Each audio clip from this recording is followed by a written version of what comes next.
Good morning students, very good morning beta.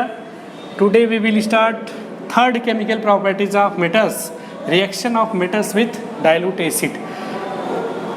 इसके पहले बेटा हम लोग डिस्कस किए थे केमिकल प्रॉपर्टी ऑफ मेटल्स की first reaction of metals with oxygen and then second हम लोग डिस्कस कर चुके हैं reaction of metals with water and third chemical property हम डिस्कस करेंगे मेटल की reaction of metal with dilute acid. तो बेटा यहाँ पे एक्चुअली जो डाइल्यूट एसिड होते हैं they react with reactive metals and form salt and evolve hydrogen gas. तो रिएक्टिव मेटल्स जो हैं जैसे sodium, potassium, aluminium, magnesium, calcium they react with dilute acid and they form salt and evolve hydrogen gas. तो you can write down metals plus dilute acid metal लिखेंगे and react करके salt of metal plus hydrogen gas evolve करेंगे. कौन सी gas evolve करेंगे बेटा? Hydrogen gas. Okay, salt of metal and hydrogen gas evolve करेंगे. ठीक है बेटा. तो मेटल रिएक्टिव मेटल जो है डाइल्यूट एसिड के साथ रिएक्ट करेगा. और ये भी जान लीजिए sodium, potassium, calcium, magnesium, aluminium, iron, zinc ये सब तो रिएक्ट करते हैं बट जो है copper, mercury, silver, gold, platinum do not react with dilute acid and do not evolve hydrogen gas. ये रिएक्ट नहीं करते और रिएक्ट करके हाइड्रोजन गैस इवॉल्व नहीं करते. और एक इम्पॉर्टेंट चीज़ ये है. ठीक है. तो चलिए अब वही फिर से वही बात on the basis of reactivity. जो मेटल जितना ज़्यादा रिएक्टिव होगा उतने ही फास्टली वो डाइल्यूट एसिड से रिएक्ट करेगा. जैसे हमने उसमें बताया था जो ज़्यादा रिएक्टिव मेटल्स है, जो मोर रिएक्टिव मेटल्स है वो ऑक्सीजन से फास्टली रिएक्ट करता है जैसे सोडियम और पोटेशियम एंड वाटर के साथ फास्टली रिएक्ट करता है, वायलेंटली रिएक्ट करता है. ऐसे यहाँ भी जब मेटल का हम डाइल्यूट एसिड के साथ रिएक्ट कराएंगे जैसे सोडियम का अगर हम डाइल्यूट हाइड्रोक्लोरिक एसिड के साथ रिएक्ट कराते हैं तो ये बहुत ही वायलेंटली रिएक्ट करेगा और फॉर्मेशन होगा NaCl का और हाइड्रोजन गैस इवॉल्व करेगा.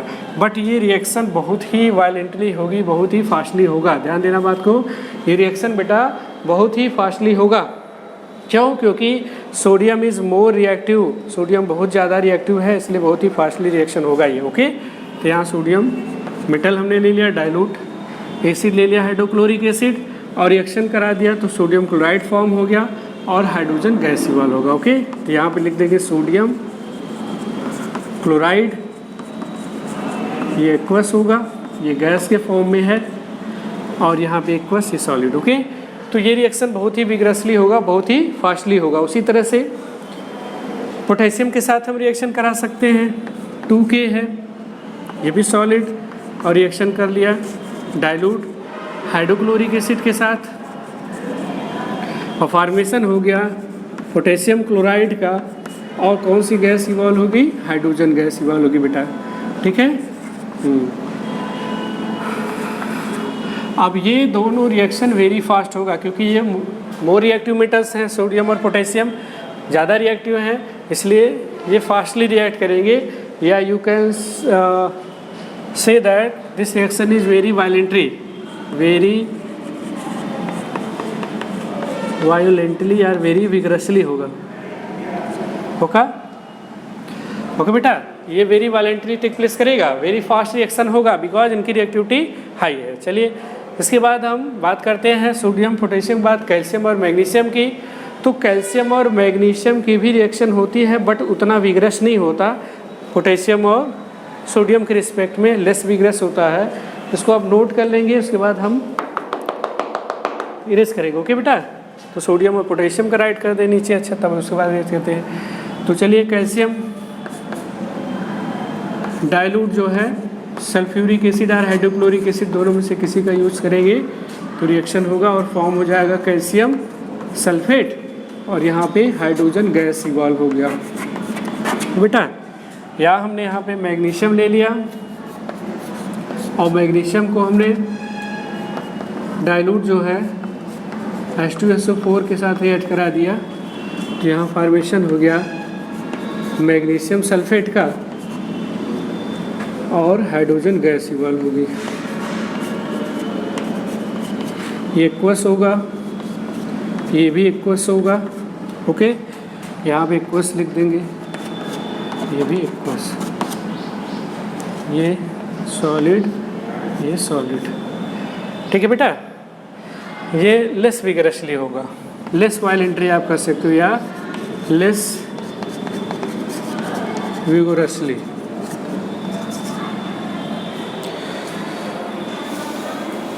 तो इसको नोट कर लेंगे बेटा आप।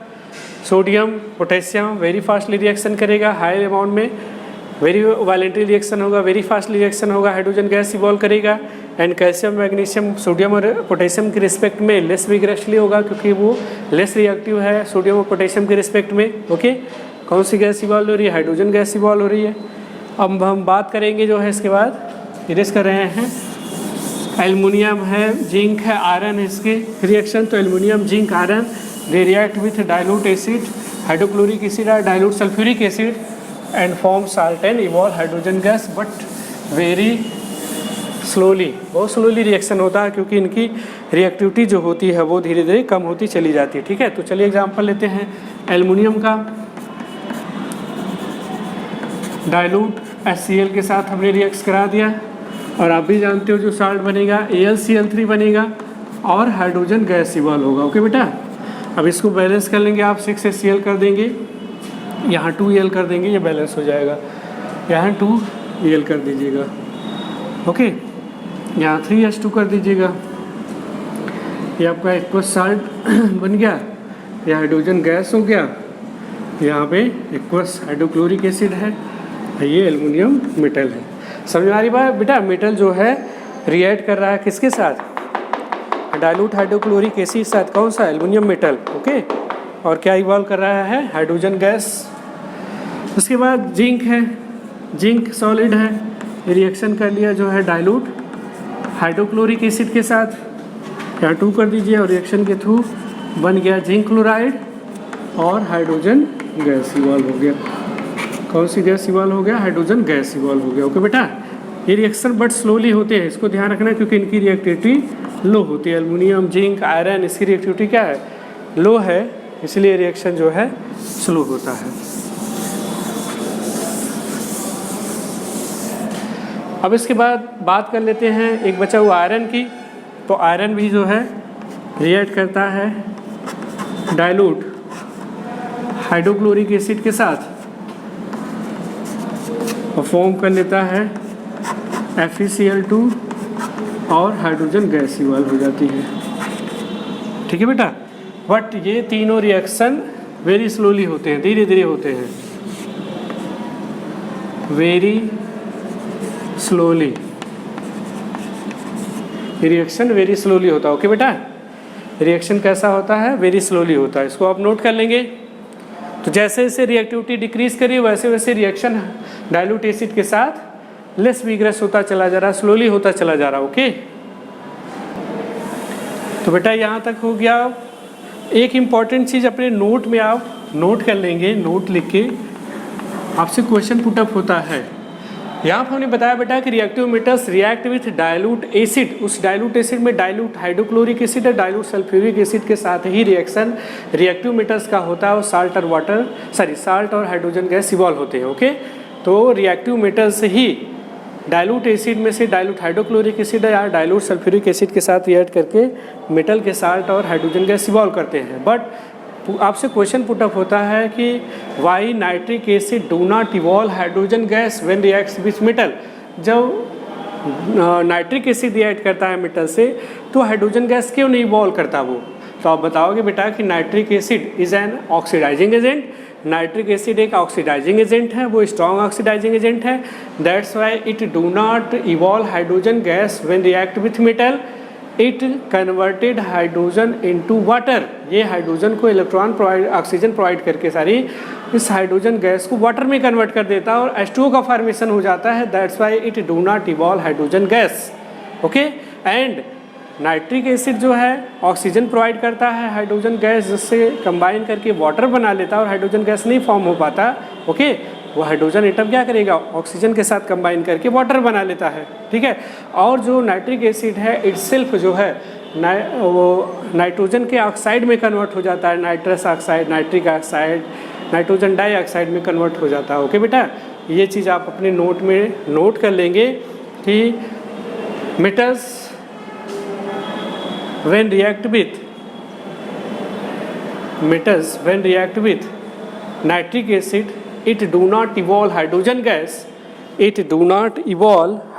हम बोल रहे हैं, आप नोट कर लेंगे, do not evolve hydrogen gas because nitric acid is an oxidizing agent. Nitric acid is an oxidizing agent. Nitric acid क्या है बेटा? एक ऑक्सीडाइजिंग एजेंट है। Nitric acid is an strong oxidizing agent.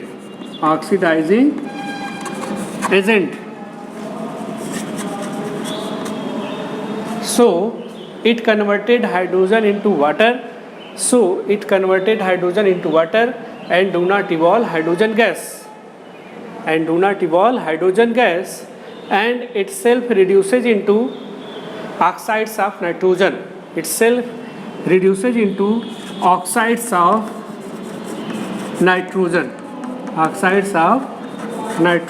Nitrogen के oxide कौन है? NO है, N2O है, ठीक है, और NO2 है, इसमें कन्वर्ट हो जाता है।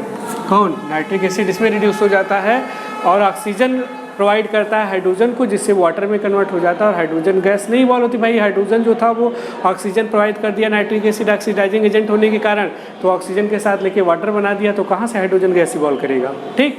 और बट एक केस में ध्यान रखेंगे, मैग्नीशियम एंड मैंगनीज, Mg और Mn दो ऐसे मेटल्स हैं, इसको पूछा जाता है। Magnesium and manganese react with very dilute nitric acid, ये वेरी डाइल्यूट नाइट्रिक एसिड के साथ magnesium and manganese react with very dilute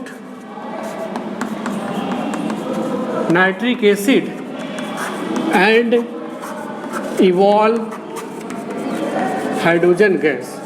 ये क्वेश्चन पूछा जाता है, कौन से मेटल ऐसे हैं जो नाइट्रिक एसिड के साथ रिएक्ट करके हाइड्रोजन गैस इवॉल्व करते हैं? तो आप इसको नोट कर लेंगे कि magnesium and manganese, Mg and Mn react with very dilute nitric acid, very dilute, बहुत ज़्यादा डाइल्यूट नाइट्रिक एसिड के साथ रिएक्ट करके ये हाइड्रोजन गैस इवॉल्व करते हैं। तो आप इसको भी नोट में रख लेंगे कि magnesium and manganese metals react with very dilute, लिखना जरूरी है, very dilute nitric acid and evolve hydrogen gas. Okay बेटा, ये क्वेश्चन पुटअप होते हैं आपसे। वेरी डाइल्यूट हो जाएगा तो उसकी ऑक्सीडाइजिंग एजेंट की जो पावर है वो रिड्यूस हो जाएगी, कम हो जाएगी, तो हाइड्रोजन क्या करेगा? हाइड्रोजन एटम हाइड्रोजन गैस में कन्वर्ट हो जाएगा और हाइड्रोजन गैस इवॉल्व हो जाती है। इसलिए मैग्नीशियम और मैंगनीज मेटल के साथ वेरी डाइल्यूट नाइट्रिक एसिड जो है हाइड्रोजन गैस इवॉल्व करता है। ओके, थैंक यू बेटा, आज के लिए इतना है, फिर उसके बाद नेक्स्ट वीडियो में। ओके।